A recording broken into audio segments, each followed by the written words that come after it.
Hey guys, welcome back to my channel. In today's video, I'm going to show you guys step by step how to install these Diodynamics fog lights. These are the SS3 with the flood pattern, and obviously they're yellow. So I love these lights. I've had these for a few years. I had them on my Toyota RAV4 Prime, and I just couldn't be happier with Diodynamics and all of their stuff. So today I'll show you step by step on exactly how to put those on your truck if you want them. And if you stay to the very end, I'll have some bonus footage about the reverse lights that I have here. I've had these on here for a couple months now, and I had the lights laying around from the RAV4 Prime, so I figure I might as well at least use them. These are Diodynamics as well. These are the SS2 lights. I have these connected to my reverse lights and my blinkers and my brakes, so it gives people more visibility. I really just don't want somebody to rear end me, so I'm all for lighting this thing up and making it more visible. So if you're interested in these, you can stick around to the very end, but here we go.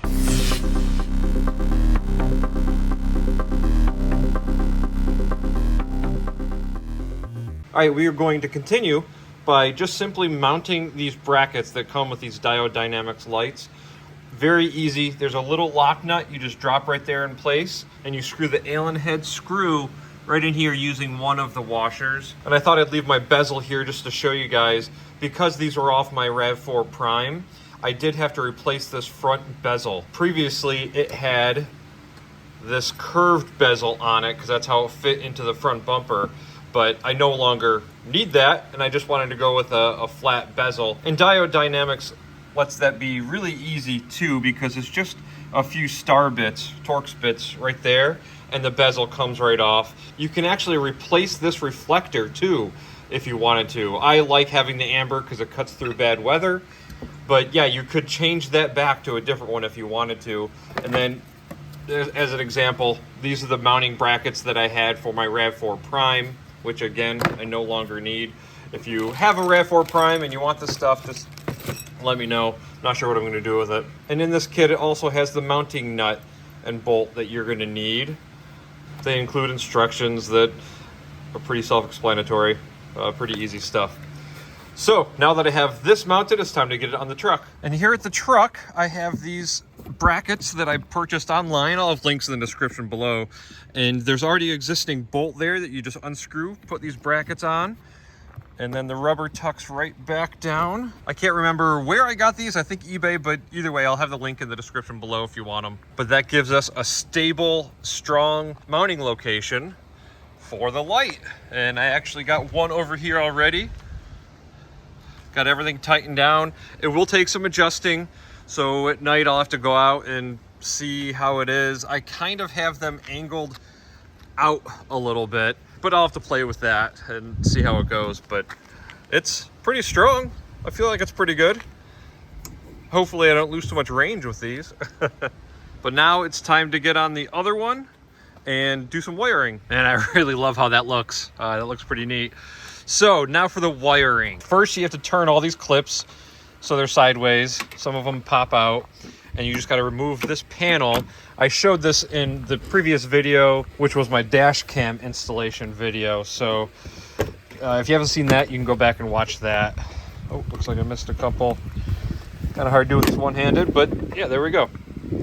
So I got that piece off, and that's going to give me access to this area where I have my wires ran through. And again, watch that video if you want to know how to run these wires through. All right, and now I have this extra wire that I ran anticipating this installation. This is going to be my power wire from the fuse box that I installed, and this is the switch. You can use any kind of switch. I just happen to have this one laying around and it fit in there nice. It's just a cheap Chinese switch. If you want to do something nicer and better, you definitely could. But what I'm going to do is tape this new wire to this, lube it up a little bit so it easily slides through, and I'm going to use this as the wire from the switch that's going to power the lights. And there we go. Just got that pulled through the other side. I just use a little electrician's wire lube, but you can use whatever you have. See, then I just pull it through right there.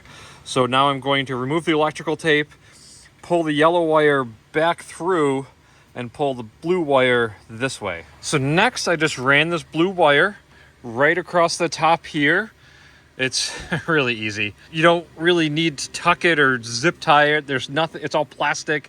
There's nothing that's gonna chafe it. Actually, maybe right there on that metal. Yeah, maybe I'll go underneath like I did with the other wires. But yeah, just be careful, look around. It doesn't seem like there's really anything in the way. And it just comes right across this way. And next I'm gonna connect it to this light, and then I'll find a ground for these lights. So I have the first one crimped, and I just wanna say that normally I really don't use butt connectors. I grew up in upstate New York, and it was always salty and crappy, and the weather would always rot these things out. So I've never really liked them. If you are in an area where they put salt and sand on the roads, I highly recommend that you solder and shrink wrap these. That would be much better for all conditions. But for me, now that I live in Tennessee, I'm just gonna wrap that with electrical tape. I'll keep an eye on it. If one of them stops working, I'll know it's probably this. But I think that'll be good enough down here. And then I found a ground right here. So there's a factory ground. So I'll just unscrew that bolt and use that for the ground for this light. Then over there, hopefully there's a ground on that side. So I don't have to, otherwise I'll have to run a black wire across, which is no big deal. So this side is done. Maybe someday I will put some flex loom on that. Yeah, I can add actually a couple zip ties. I'll zip tie it right there at least to clean it up. Got this plugged in right there. I've got the ground there. And just so you know, this was a 5/16 for that little bolt. And there's actually one right over here I can use too on the driver's side. So I'll be using that one. But before I get to that, I have the wires connected. And all I did here was use another glorious butt connector. I can't believe I'm using these things, but they should work. So I have the one blue wire that goes across the vehicle that goes to the other side. This is the one that's coming from inside the truck. So I'm gonna wrap this up with tape and connect it right there. Once that's done, we can work on the switch inside, which shouldn't take long. Well, I was gonna use some flex loom because it does actually get pretty close to this metal point right there, but I can't find it. We just moved in, so I haven't unpacked, I guess, the flex loom. I couldn't find it. So for now, I just used a couple zip ties to try to clean it up a little bit, but I'm definitely gonna wanna get some flex loom to protect these wires. They are fused, but still wanna try to avoid issues. Okay, now we can work on the switch and the wiring. And there is quite a bit of space under here. This is my Power Magic Pro from the dash cam we just installed last week. It looks like I could fit a relay, no problem, like right here, and zip tie it right there. So I'll plan on that, and we'll wire this up. All right, so I've got the ground wire that I used in the last video. Just it helps me run wires. So I stuck it through there. It's coming out down here, and I have to bring up 3 wires. I'm gonna have to have ground. This one, what is the yellow one? Yellow one is the battery positive, and the red is going out to the relay, which I have right here. So I'm gonna pull that straight through, get that connected to these, and then as for the relay right now, generally always pin 30 goes to the device that you're powering, and then this is my positive right here. What is that, 87A? No, 87. And then on the sides of the relay here is going to be positive and negative. So that way this switch will trigger the relay and turn on the lights, because you don't want to have full power going through these dinky little switches. If you get a high power switch, then maybe you could, but with these little ones from China, you can't have full power going through those. So that's why you need a relay, but it's easy. Hey, don't kick me. Got my little helper here. Okay, stop it. So I have these connected, just yellow, black, red. And I use the same colors that they had on the switch. So got those connected. They're running down here to the relay. This, I'll go over the relay here with you. This red one is the trigger from the switch. So that's gonna send 12 volts to this relay when you want the lights to turn on. This blue one is the load, so that's going to the lights that are up on the hood. And then this is power. So this is power coming from the battery. It's fused. and the other wire is coming up here to the switch because that needs power too. It's actually going to light up. And then we have ground. So one ground goes up to the switch, and the other one I'm going to ground right up here. I've got a screw right there that I'm going to use. What do you think, Adeline? Am I doing it right? All right, got it all tucked away. Still got to vacuum out my truck. I didn't realize that the switch has a light on all the time. So that does kind of suck. I'm going to have to look for another one, I think, just because I don't want that light on all the time. So it gets brighter when you press it, and it is dimmer when it's off, but I still don't really want it on all the time. We'll see. And then, there they are. I think they look awesome. I cannot wait to turn them on and give them a try tonight. So I just had my wife move over to the driver's seat so she could push the button for me. I just wanted to check these things out and make sure they're working. All right, babe, hit it. Yeah, I love that color. I love those lights. I think it's gonna look awesome tonight. Can't wait. All right, so the next clips are gonna be for me driving around tonight. I wanna check it out. I probably will have to reposition them just a little bit.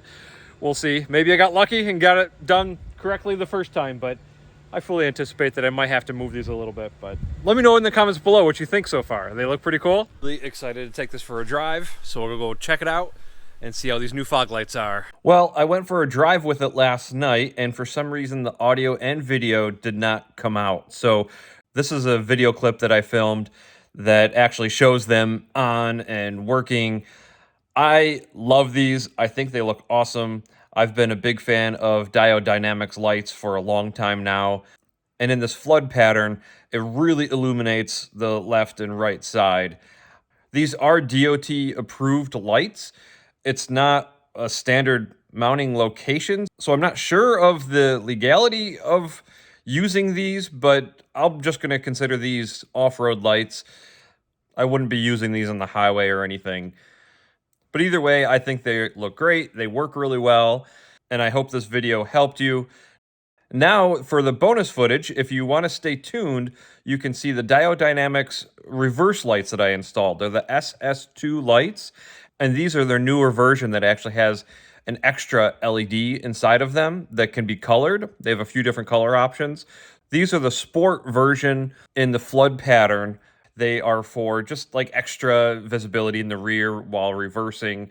But because they have the LED also inside, I connected the brake wire to them so the brake and turn signals also work. I love this truck and I just really don't want anybody rear-ending me. So I wanted plenty of visibility. So here we go with that. If you're interested, you can see how I wire up those reverse lights. To do this, it's really easy to get these taillights out. All you have to do is unscrew these two screws and the whole light is gonna come out at an angle, just like this, kind of like a 45-degree angle. I can show you on this one. You can see these pins right there. They're gonna slide into there, and the same thing right here. This one is gonna slide into there. So when you pull it out, it just comes out at a 45-degree angle. All right, so this one right here, the white with the green stripe, is going to be for the brake and turn signal. And then any of the black with the yellow stripe is going to be the ground. There's two of them, I believe. I think there's 2 on this side and 3 on the other side. And then the reverse lights is the green with brown stripe right there. So I'll clean this up, wrap this up some more, and put that in. This is the left side, and I'll show you guys the right side. So on this side, gray with violet is the turn signal / brake. And this one was a wire I tested. That wasn't it. I saw online that it was supposed to be that wire, but it's not. And then your green with a brown stripe is your reverse light.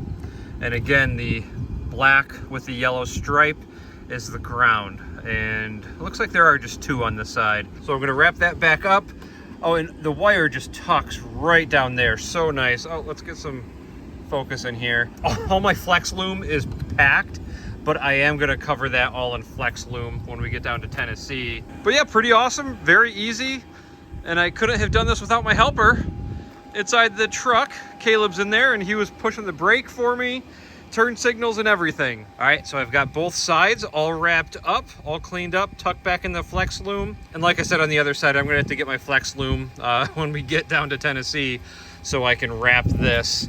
For now, it seems safe, it's fine, but yeah, I'm gonna make that a little bit cleaner. Luckily, these lights are super easy to get off, so that'll be no problem. And I also should add that this is a really easy job. I have a life of experience with 12-volt stuff, high voltage, AC stuff, but even if I've never have done anything like this before, it really is quite simple. You just strip the wires back, wrap around. You can solder if you want. I don't like those T-taps because those can compromise the wire when you clamp them down. So what I usually do is strip the wire back, and then I have a pick tool. I should have had one here to show you.